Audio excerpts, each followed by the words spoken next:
With the Senate voting along party lines and Vice President Kamala Harris casting the deciding vote, the ironically named Inflation Reduction Act passed in the Senate on Sunday afternoon.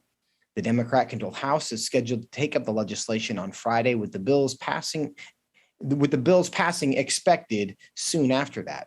So what does this mean for the average American family?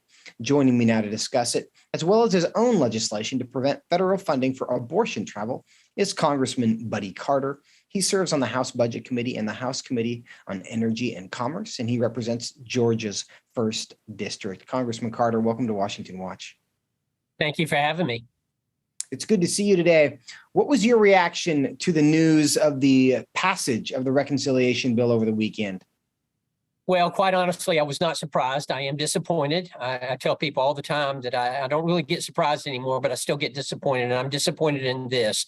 Listen, they refer to this as the Inflation Deceleration Act. I refer to it as the Inflation Acceleration Act, because this is the worst thing that we can do. This is throwing fuel on the fire. This is, you cannot spin your way out of inflation. It does not work. Raising taxes, even Barack Obama said that you cannot raise taxes during a recession. And we are in a recession. I don't care how the White House spins it. I don't care how they define it. We are in a recession. I'm in the district now. I have been last week and this week. And I will tell you, people are hurting. They're hurting, and they understand that we're in a recession. We've got to stop this spending. We've got to stop putting more money into the economy.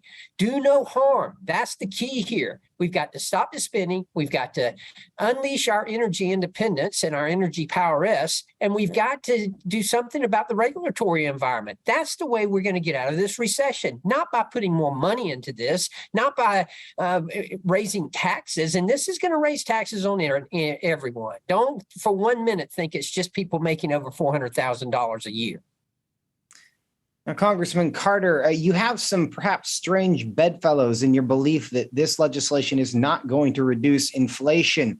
Senator Bernie Sanders, who I know you probably don't agree with on much, he had this to say during the debate over the weekend. Let's play clip 3. I want to take a moment to say a few words about the so-called Inflation Reduction Act that we are debating this evening. And I say so-called, by the way, because according to the CBO and other economic organizations who have studied this bill, it will in fact have a minimal impact on inflation. So, Congressman Carter, you think it's not going to help inflation. Senator Sanders doesn't think it's going to help inflation. Polling over the weekend showed that only 12% of Americans think it will reduce inflation. So why are we calling this the Inflation Reduction Act? I'm not. I'm calling it the Inflation Acceleration Act, because that's what it's going to do. Again, you cannot spin your way out of inflation, and that's what they want to do. It's simply ridiculous what they're trying to do here. And oh, by the way, I would certainly be remiss if I did not mention, since I am a pharmacist, that the prescription drug part of this is the worst thing we could possibly be and therefore kill innovation. You know, I've practiced pharmacy for over 40 years, and I've seen nothing short of miracles as a result of research and development. And now what they're trying to do, this is going to end all that at a time when we can least afford to do that. We need more cures. We need cures for Alzheimer's, for all kind of different diseases that are out there now that are going to challenge us now and in the future. Yeah. Congressman Carter, you did briefly cut out, and it's the wonders of the internet. And so I think we lost a key point that you made there. But I believe what you were saying is that this new legislation is going to cap the amount of money that will be able to be used for R&D and that pharmacy companies can receive in reimbursement for their drugs, which you believe is going to disincentivize innovation. Is that your point? Yes, that is my point exactly. This is going to kill research and development. And that's the last thing we need in this country right now. Not only that, but it's actually going to increase prescription prices, because the launch price now is going to be higher than it has been in the past. These drug companies understand what's going on here. They're simply going to raise the launch price because they know they're not going to be able to raise the price later on. Right. Congressman Carter, in your judgment, who wins from this? Clearly, this is a political environment. There are people who want this to pass. It's questionable whether the American public wants this to pass, but there are people who want this to pass. From just a purely political perspective, who benefits from this passing? This is a Hail Mary by the Democrats. This is one of their last opportunities to try and salvage midterm elections, but it's not going to work. The American people are not stupid. When would they learn that? When would the Democrats learn that? This is going to hurt us in the long term, and people understand that. I think you might be right, because the last several years, last couple of years in particular, has just been a lesson in how to create inflation. We know there have been supply shortages of all sorts of goods. In the meantime, the government has just been pumping money into the economy, partly to deal with COVID, partly just for the political benefits, I think, from that. But the outcome of that has been exactly what we were seeing, record high inflations. But it does seem counterintuitive that we just continue more of that, continuing to pump more money from the government into the economy when the supply of goods is not there to balance that out. And inevitably, that's what the economy, that's what all the economic principles tell us, is we are going to see inflation. But Representative Carter, there's another element of this, because so much of this money is going to the IRS to pay for 87,000 new agents, I understand. Senator Ben Cardin was asked about this. Here's what he had to say. 230 economists wrote letters to Congress saying that the Inflation Reduction Act would actually add to inflation. Penn Wharton's budget model said— Do you understand how 87,000 new IRS agents would scare the heck out of millions of Americans?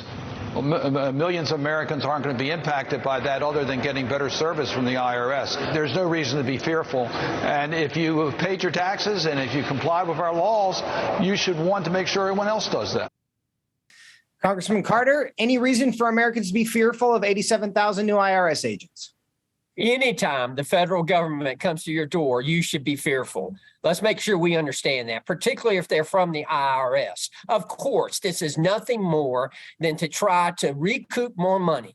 And that's exactly what they're going to be doing.